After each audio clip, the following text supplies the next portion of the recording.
All right, guys. Good morning. Thank you for joining me this early. I was gonna make this a lot later, but I forgot. I had things to do today. I actually have to go pick up kettlebells today, so that should be fun. Other than that, I would have normally had this at the normal time of All right, 10 or guys. 11 o'clock. Good morning. Thank you for joining me. So appreciate it as always. Ozark Doby, Love and Life, thank you for the 5x5. Adam, thank you for the 5x5. Appreciate it. And I shouldn't have went to bed late. I jumped on the assault bike like I said last night, and then I watched a TV show like an idiot instead of going straight to sleep. I was dumb. So I'm not exhausted, but I am tired. Anyway, this live stream's not going to be as long, so yeah, let's get into it. Kadir, thank you for the 5x5. J Flow, what's going on? Oh yeah. Oh, woke up. My alarm clock's supposed to go for 6:30. I think I woke up at 6:45. So I got everything together inside of 15 minutes, maybe less. So anyway, how's the fires? Hope not too many. We went to actually the other day, we went to an e-bike fire, or rather it was a scooter that was on fire in the hallway. And the phone call sounded really good, man. Sounded really good. They said people were hanging out of windows, people were trapped. We're like, yes. And then we get there, and the sprinklers in the hallway put the fire out. So the sprinklers stole our thunder.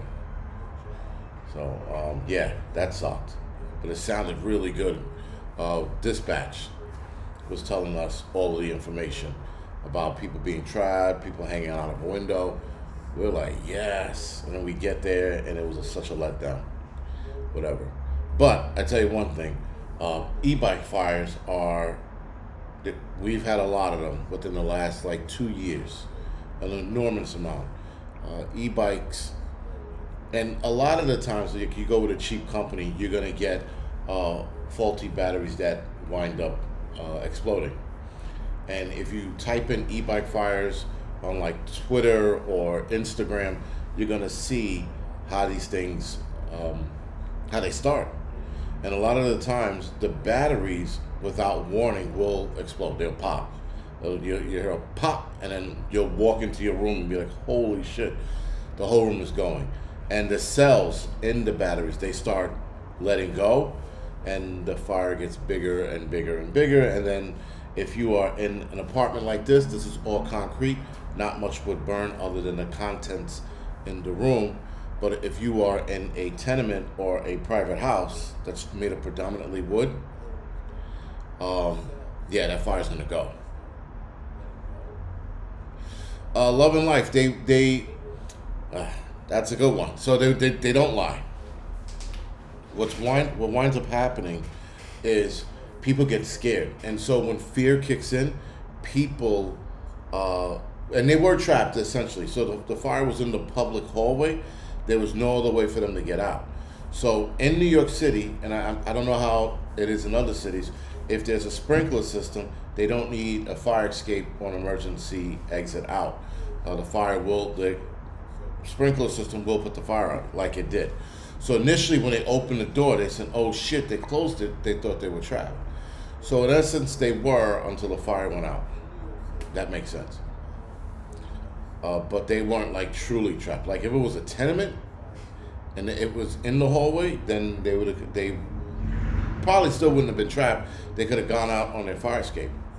But yeah, it's for firefighters, when you get calls of people trapped, big fire, multiple phone calls, people complaining of smoke in their apartment on different floors from the main body of fire, you definitely get hyped up. You're like, yeah, we're going to work, we're gonna, and then you get there and it's like womp womp, So it was a definite womp womp moment.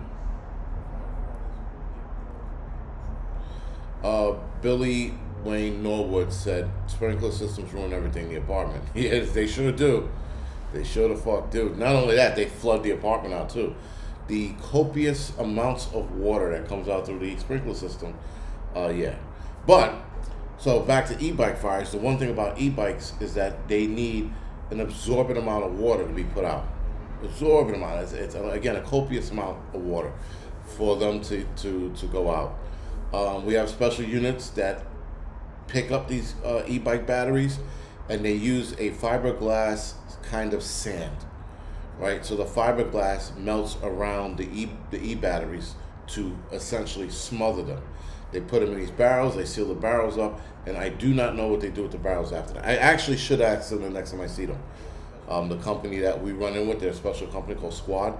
I'll ask them what they do with the batteries after they put them in these barrels. But these things, they smoke, and the smoke is incredibly bad for you. We'll go to fires, and to conserve our air, we won't go on air. But with e-bike fires, we go on air. That is the one.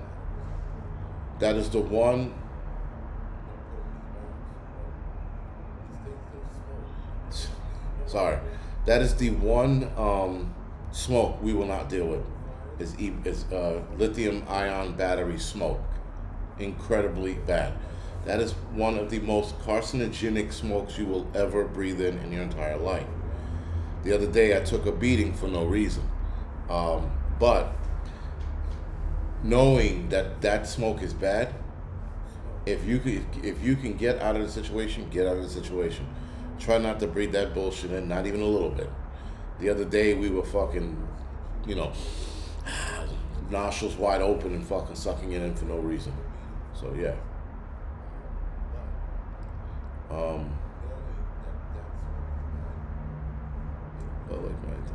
Anyway, Billy Wayne, I was an EMT on that day. So I wasn't at work, but I did respond.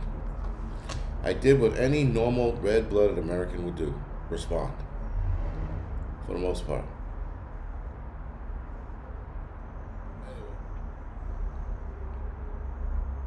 All right, so let's get on with this. So last night I talked about a story that I guess they're pushing because they're trying to skip. I don't know what they're trying to do with this ship. I really don't. I just know that some of the restrictions and were lifted by the Trump administration. And all of a sudden, the next day, the next day, this new strain is circulating the city. So I'm calling bullshit on it, but whatever.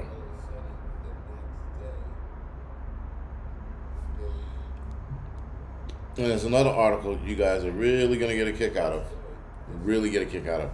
I thought this was, stupid.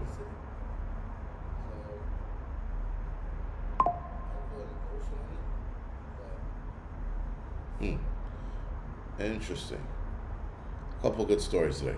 All right, so let's get this first one out of the way because this is truly retarded. Now, forgive me, my eyes are still waking up, so if I mispronounce something or I say something wrong, it's because I can't fucking see it.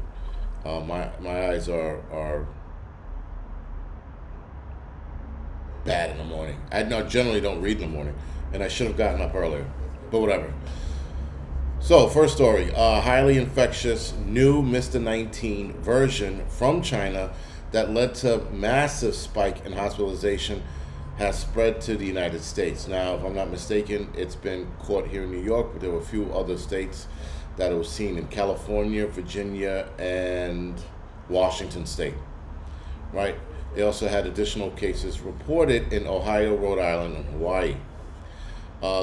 A new highly infectious Mr. 19 version has left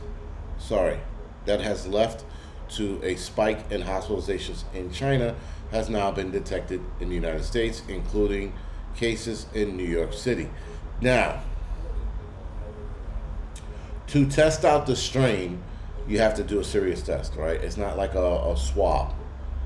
They have to do a blood test. So that means people who are probably getting hospitalized here in New York, they're getting this full test. Now, the new version is the NB181 version that was detected in the United States in late March, early April, among international travelers arriving from airports in California, Washington State, Virginia, and New York.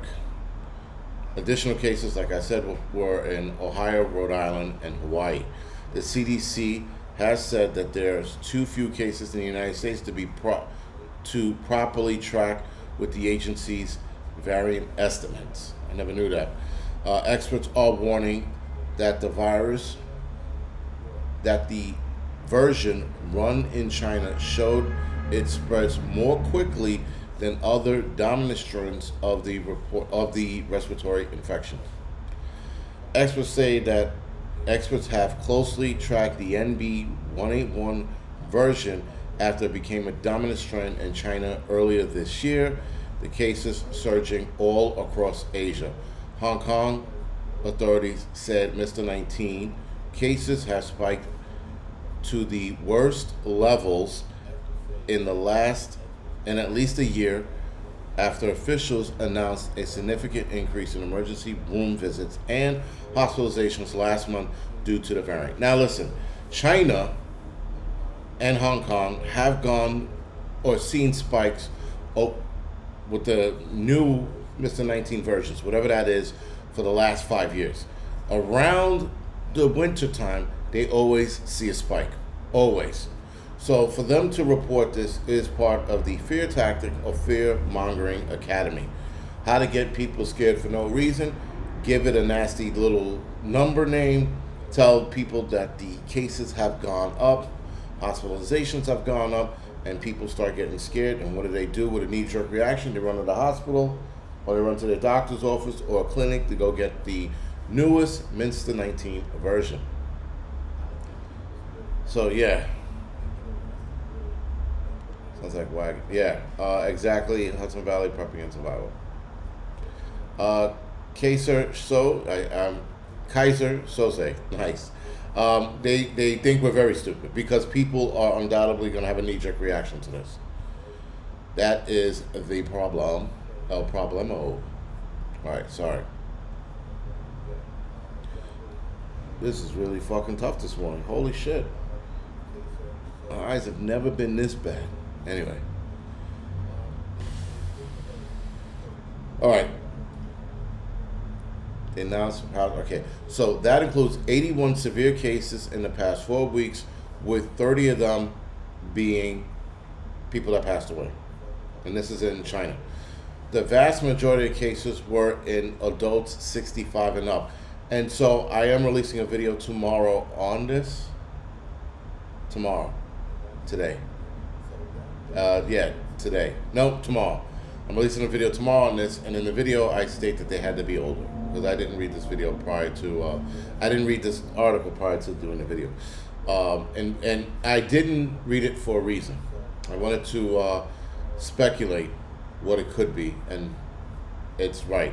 These are older people that are suffering from this.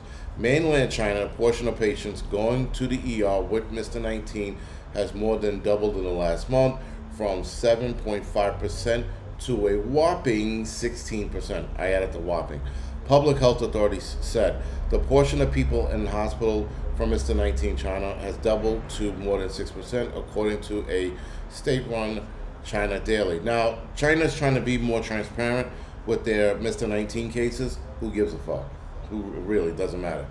But it's part of the whole, let's get people scared bullshit. Scare tactic, fear mongering, whatever you want to call it.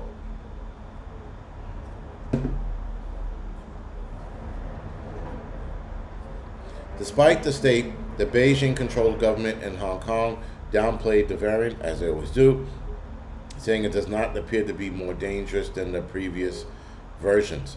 What they're seeing in China, Hong Kong, and some other areas where this variant was really surging is an increase in hospitalization. Dr. Amy Edwards, a professor at pediatrics on Case Western Reserve University. Never heard of this place. The CDC's airport test revealed the extent of the version spread as the travelers who were infected with the variant traveled through China, Japan, South Korea, France, Thailand, the Netherlands, Spain, Vietnam, and Taiwan. Like other forms of Mr. 19, this version can cause coughing, sore throat, fever, and fatigue. Oh no. Oh shit, I can't read this name. Subhash Verma, a professor of microbiology and immunology at the University of Nevada, however, noted that the new version appeared to have a growth advantage, suggesting it may spread a lot easier. In other words, it is more transmittable. Both Vera and Edwards said that the strain does not appear to be more severe, just easily spreadable. Who cares? Anyway, so all of this bullshit. Now, the CHP will continue to closely monitor the situation of the variant version in accordance with the World Health Organization recommendation, and to be cautious of the possible emergence of a new version or arm ticket mismatch strain of the virus in the future. The warning comes as the Trump administration announced a plan to limit the annual booster versions to seniors and high-risk groups, immunocompromised people. The CDC said Tuesday that it will no longer recommend healthy children and pregnant women receive the Mr. 19 arm ticket. So again, they announced this a couple of days ago, and all of a sudden, we had this version pop up here in the United States. Go figure. It's like anytime we start relaxing our restrictions on the Mr. 19 arm ticket or suggesting that certain people don't need to get it anymore, lo and behold, a new version pops up. A easily spreadable version at that. Again, guys, it's all bullshit. It's a fucking dance. It's a song and dance every chance they get. That's all it is. And the fact that last part they talked about it being, a mismatch. I never heard of that before. I never heard of it being mismatched. A vaccine mismatched version. Never heard of that. Anyway, this story, because we're only going to do 2 stories. I'm going to end this in about 10 minutes. This story is going to warm your heart. Actually, I got a couple stories. We'll go. I'm going to go to my max time before I have to peel off of here. This story is going to warm your heart. And I say that sarcastically. I heard of this story the other day. I found out that this story is about 2-3 years old. But this sets a precedent for people suing companies for firing them for being late. So this is going to be, let it warm your little hearts this morning. So a New York City jury gives a new Equinox hire who showed up late 47 times, $11 million for race discrimination. God bless her little heart. Equinox said the jury had been swayed sympathy and emotion and had erroneously bought into Europe's allegation. Europe's allegations. So anyway, and I think the employee's name is Europe, Robert Europe. And of course, she's a black woman. Anyway, so New York City jury awarded a former Equinox employee $11 million in a racial discrimination, according to a New York Times report. The luxury fitness company denied allegations and said she was fired because she showed up late 47 times. J. Flo's like, only 47? 47 times throughout the 10 months working at the gym. Now, I'm pretty sure there are other places where they are late a lot more, but because Robin Europe was represented by a self-identified feminist litigation firm regarding her 10-month tenure as a manager of as a personal trainer at an Equinox on the Upper East Side I almost said it, holy shit, from 2018 to 2019. Europe said she believed Equinox used her lateness as a pretext for termination since her other employees were also late. I doubt they were late 47 times. Equinox terminated her employment in less than a year because the company said she was late 47 times in the course of 10 months. Miss Europe held different views of her firing, believing that her lateness was merely a pretext for discrimination, and soon after she filed a lawsuit in Manhattan. She filed a lawsuit in Manhattan federal court arguing that she had been subjected to hostile work environments and eventually let go because of her race and her gender. No kidding. $11 million for being late 47 times. Tell me that's not winning. As much as I disagree with this finding, if you will, or award, she won. She was late and she got paid for being late. Now, granted, maybe they didn't like her attitude. Maybe they didn't like the fact that she was also a bag of shit. Maybe her other trainers were late 57 times. But because she was a piece of shit or an asshole, that's why she got fired. And not because she was late 47 times. Maybe it was her disposition when she was late. Maybe when she was late, she was like, fuck that. I'll be as late as much as I want. And they were like, oh yeah? Okay, whore. And then they fired her. But then they had to pay her out $11 million. Now, when you win a judgment of $11 million, it is not instantaneous unless Equinox decides to fight it again. If Equinox does decide to fight it again, they don't pay it out, which they will hold up that payment for years. So just because she won doesn't mean she's going to be paid out immediately. The fitness company said it did not tolerate discrimination in any form. Equinox said the jury had been swayed by way of sympathy and emotion and had erroneously bought into Europe's allegation that issued extreme, unconscionable damages. This is according to Europe. Unconscionable damages. Being fired for being late 47 times, and she suffered unconscionable damages. Europe, however, alleged that a white employee who was under her made vulgar remarks about black people and called black employees lazy and others autistic. He might be right. Lazy is definitely in the black fucking vocabulary. We're definitely lazy. I work in black neighborhoods all my fucking life, and I've seen nothing but pure laziness.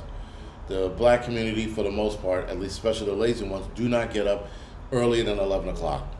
If you go to a supermarket in a black neighborhood, you can get in there by 11 o'clock or 12, and there'd be no one in there. By 12, 1 o'clock, it's packed. Laziness.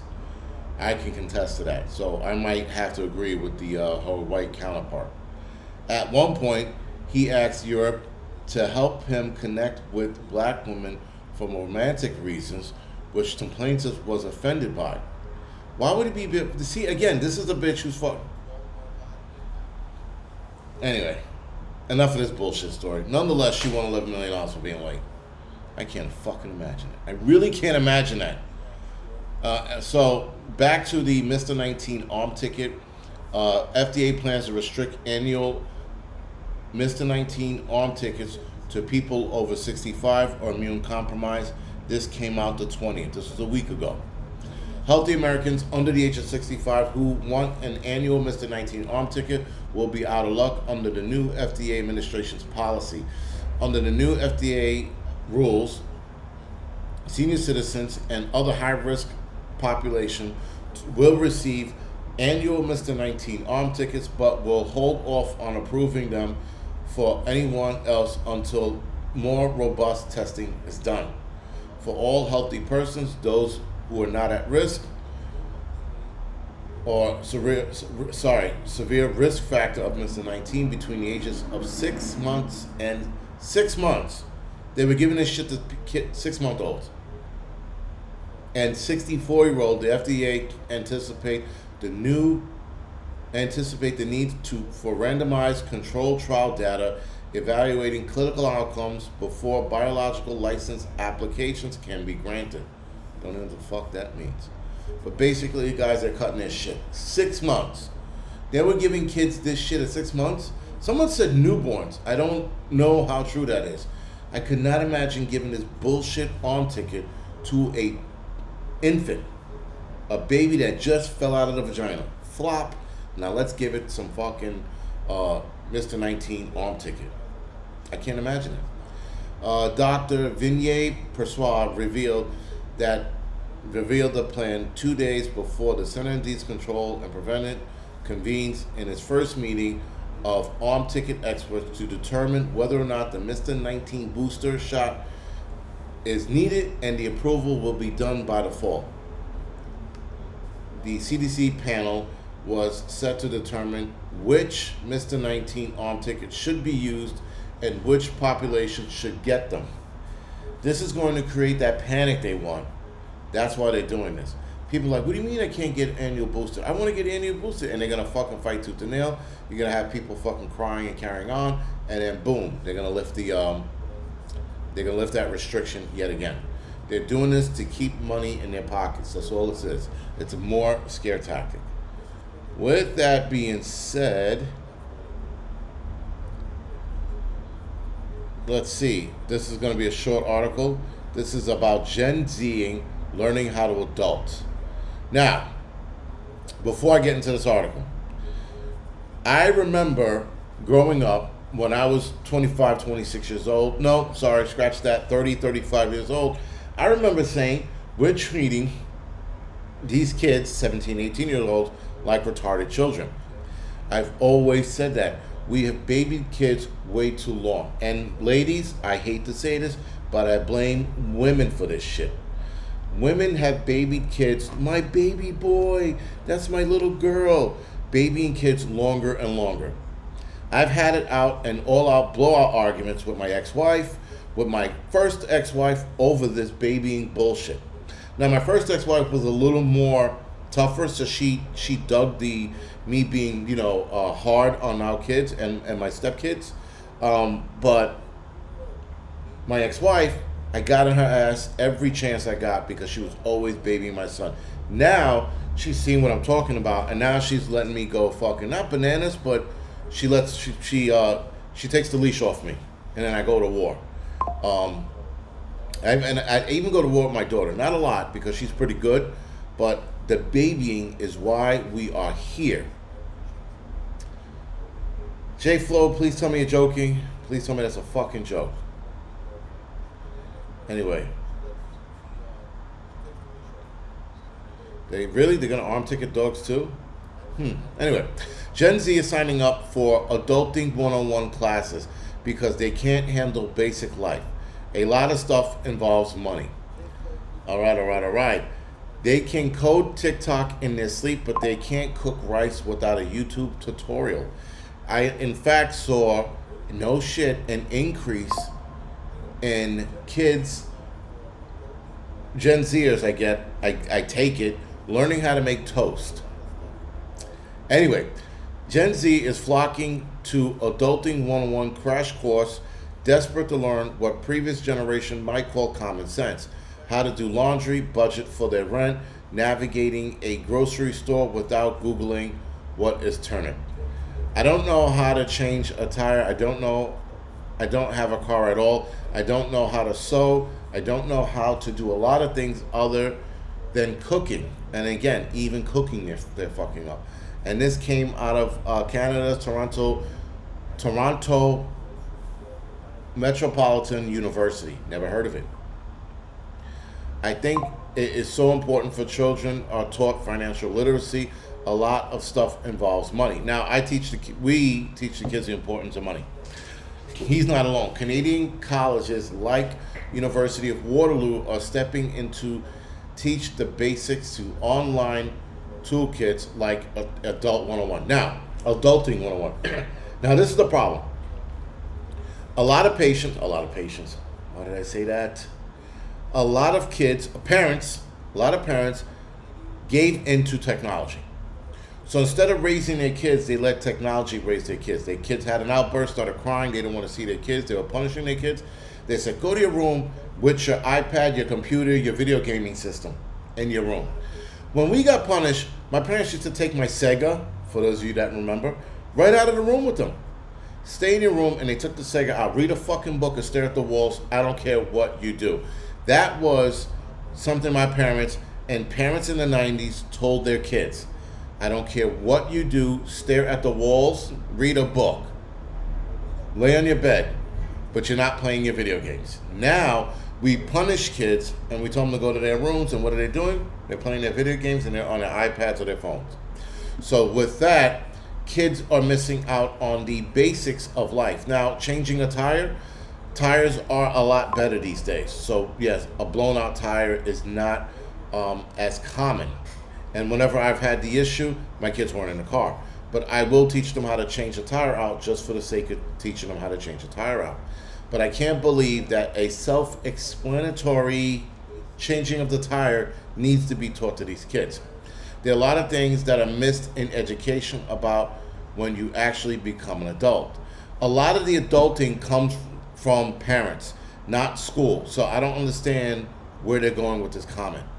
Things like cooking, changing tires, washing clothes comes from parents, not schools. Schools don't teach you this shit. Your parents are. And this shows you that parenting is starting to go down the drain. Kids are growing less independent. They're less likely to learn how to do adult things as high school students because parents are failing them and mothers are babying them. Matter of fact, my son's mother in Connecticut, she always tells me, oh, I just cleaned this, that, and how. I'm like, you got to get the kids to do it. This is where women, and so I told her I'm going to whip at least my son into shape. I said, enough already with this bullshit. She shouldn't have to be up to 1 o'clock in the morning cleaning the house. The kids should be doing that earlier in the day so that everybody's relaxing by 8 o'clock, the latest. The earliest should be 5. But this is because of women and their constant babying of kids or their bullshit excuse of, I clean the house my way. That is a bullshit excuse, and this is why we're running into the situations we're running in. Because I clean a house better than my kids is bullshit. My father didn't care how we cleaned that bathroom. He just cared that we cleaned the bathroom. Now, when we were done cleaning, my father went into the bathroom and he inspected the fucking bathroom like a drill instructor. He put on his white gloves. He was fucking like this, and he made sure we cleaned that bathroom. And if we didn't, he made us clean it again. And we didn't get to go outside and play or play with our PlayStations, our Sega, or what was the other one? What was the other game? Fuck, I can't remember it. It was a breakthrough. Neo Geo. That. He made us clean the bathroom, and if we didn't, we cleaned it again. And we did it right the first time because we didn't want to clean it the second time. That was parenting. My kids, I told them all the time, I said, you don't clean it, I'm throwing all your shit in the garbage or right out of the window. I threatened to throw this shit out of the window a couple times, and I did. At the time I lived on the 5th floor, it was an alleyway, it was not a big deal. But I taught them lessons, and they clean the house. They vacuum. They do a lot of shit now without us having to say anything, or without my wife having to say anything. But nonetheless, this is because of people wanting to do it their way, the right way. Anyway. Oh, wait a second. Sorry, I didn't check something. Excuse me. I'm halfway through this shit and... Oh, okay, alright. Alright. Alright, I forgot that I was on Rumble. And only one person's watching anyway. So, there goes that. Now, apparently, guys, airlines are putting in new rules. I just heard that some airlines are restricting people from leaning their chairs back because that seems to be a problem. I don't like the chair leaning thing either, but nonetheless, that's been an airport thing forever. And I guess because seats have become tighter on planes, I think leaning back your chair is annoying, but nonetheless, it's your right if you bought your chair and you want to lean back. But a lot of airlines are starting to penalize you if you lean your chair back during daytime flights or short flights. If your flight is not short, they don't want you to lean your chair back.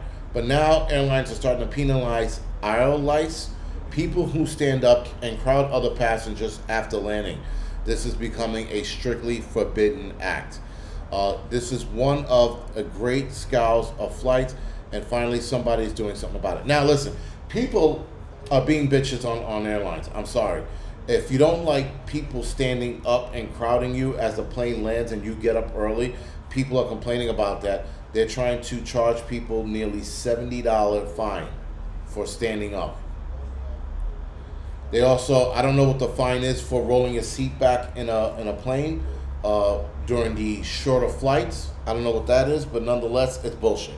Whatever it is, it's bullshit. But this is starting to be a thing now. Getting up. Now, this right now is Turkish aviation authorities will find people who stand up early and crowd aircraft aisles while waiting to deplane, with penalties that and other annoying antics reaching $70. Now, the person who wrote this article is one of those Gen Z bitches, right? Or millennials. This is more complaints from millennials. This is something we've been on planes with forever. People get up early, you get up together. But people don't like other people crowding them. So here we go. Anyway, they said that this is respect and disembarkment priority for passengers in the front of around you. Wait your turn. So you stand up. First of all, a lot of people also stand up because they want to stretch their legs. Some people sat down through the whole flight. They didn't even get up to go to the bathroom. There are a lot of people who do that. So they want to get up and stretch their legs. I don't understand what the problem is, but I'm not going to get into this whole article because it's fucking stupid, and I'm annoyed by the person who wrote it. They sound like a bitch. They sound like a bitch-ass nigga. Bitchosity. It's simple. I don't like when people get up and crowd around me. Get up too. Stretch your fucking legs. But again, this is this new generation crying about anything, but this is, as of right now, only on Turkish Airlines. They said other airlines might adopt this as well. They're calling this phenomenon, I don't know why they even said that, aisle lice. Are close kins in some travelers' minds the gate lice. People who crowd boarding gates in terminals in hopes of sneaking on their flight early. I never heard of aisle lice or gate lice. It's gay. You know why it's gay? Because it was a Gen Zer who thought of this shit. Aisle lice. You kidding me? Some airports across the U.S. have even rolled out programs to crack down on gate crowding with alarms that sound for boarding pass scanned ahead of the marked boarding zones. Again, entirely stupid and dumb. I see people do it all the time. I don't give a shit. Etiquette experts, told Washington Post that the most polite way to deplane is to wait until the nearby row ahead is empty before entering the aisle. I'm getting the fuck up. They can give me my $70 fine. I don't give a fuck. I really don't care. That is the dumbest thing I've ever heard. Anyway, I gotta go get on a bike and pedal my heart away and then go to Jersey and pick up this kettlebells. So with that being said, guys, thank you for joining me. I appreciate it. So this is a dumb article. Really, really dumb. It actually was immature. But anyway, I will see some of you guys Friday for the double header as per usual. Thank you for joining me early in the morning, and I hope you guys have a great day, and I'll see some of you guys Friday for the double header. All right, guys, good morning.